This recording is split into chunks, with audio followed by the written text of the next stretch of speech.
Hello and welcome. Today we are jumping into a massive topic. How in the world do you navigate the huge, ever-growing universe of scientific research?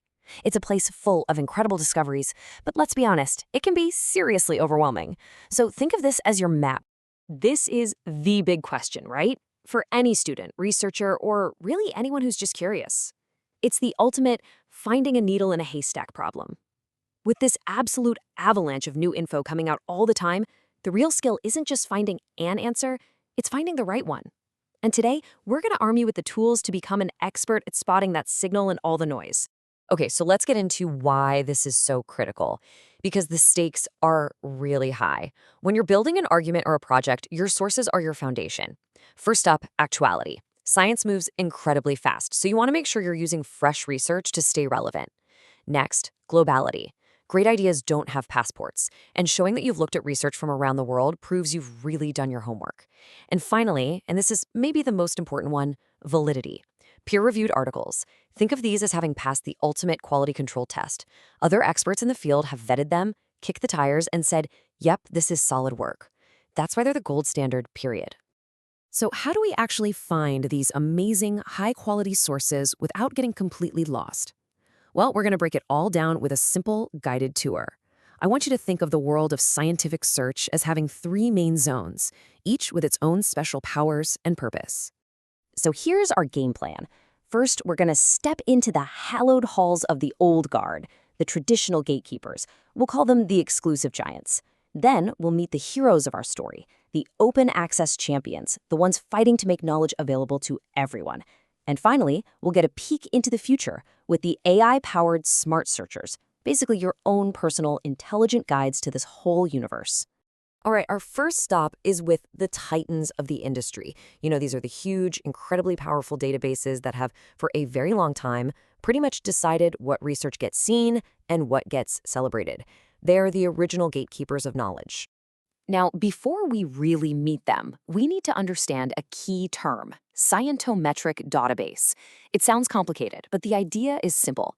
These platforms don't just store papers. Their main job is to track connections. They answer the question, who is citing whom? And why does that matter? Well, because science is a conversation. And by tracking these citations, these databases show you which ideas a field is built on and which new ideas are making the biggest waves. It's literally the science of measuring science. And you can really see that central role they play right here. These databases aren't just lists, they are the hubs sitting right at the center of the academic world. By mapping out who cites who, they create this mat of influence, showing us what's foundational and what's truly groundbreaking. The two biggest names you're going to hear in this space are Scopus and Web of Science.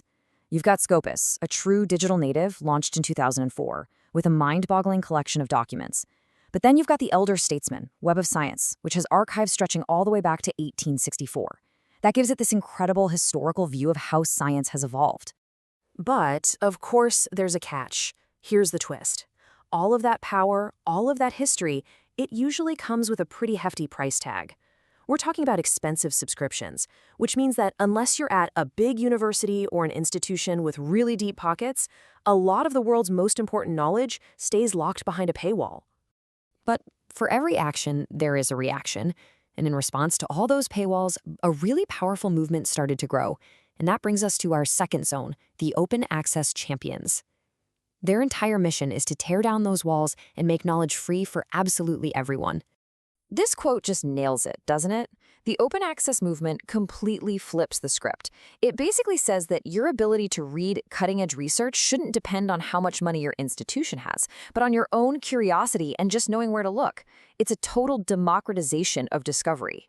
And leading the charge is an amazing platform called Core. The easiest way to think about it is as a massive global library. But instead of books on shelves, it pulls together research papers from thousands of different university and institutional archives all over the world, bringing them all into one searchable spot. And the impact is just huge. We're talking 20 million people using it every single month. This isn't just some niche tool for academics. It's a global engine for knowledge, used by everyone from top scientists to curious high school students. And here is Core's superpower. It does this clever thing called harvesting. It automatically scans thousands of those university archives, and in doing so, it often finds the legal, author-approved versions of articles that are otherwise stuck behind a publisher's paywall. It's like having a secret key to a hidden library. Now, alongside big aggregators like Core, you also need quality filters. And that's where something like the DOAJ comes in. It's so important because it vets open access journals to make sure they're legitimate and have high ethical standards. Basically, if a journal is in the DOAJ, you can trust it's the real deal. Okay, for our final stop, we are jumping straight into the 21st century. This is where research tools get really smart. We're talking about platforms that don't just find what you ask for. They use artificial intelligence to understand the science itself, to guide you to what you actually need. So let's start with a major rising star, Semantic Scholar. Their mission statement really says it all. It was built from the ground up to use AI to make sense of all the scientific literature. And best part, it's completely free. And the sheer scale here is just wow. Over 233 million papers. The AI doesn't just scan them for keywords. No, it reads and analyzes them to understand the context, the methods, the findings, and it starts creating connections that even a human researcher might miss. So how does this stack up against the undisputed king, Google Scholar? Well, think of it this way. Google Scholar is your go-to for breadth. Its index is just unimaginably huge, and it's super simple to use. But Semantic Scholar is competing on depth. Its AI features, like the Semantic Reader that can actually summarize a dense paper for you, are designed to speed up your understanding, not just your search. Of course, it's not a simple two-horse race. For a lot of fields, you've got to know the specialized databases. If you're in medicine or biology, PubMed is basically your entire universe. If you're in education, ERIC is where you'll find the most focused, relevant stuff. Knowing the right specialized tool for your field can save you so much time. So we've toured all three zones, the giants, the champions, and the smart searchers. And you're probably asking, okay, so which one is the best? And the real answer is, you don't pick just one.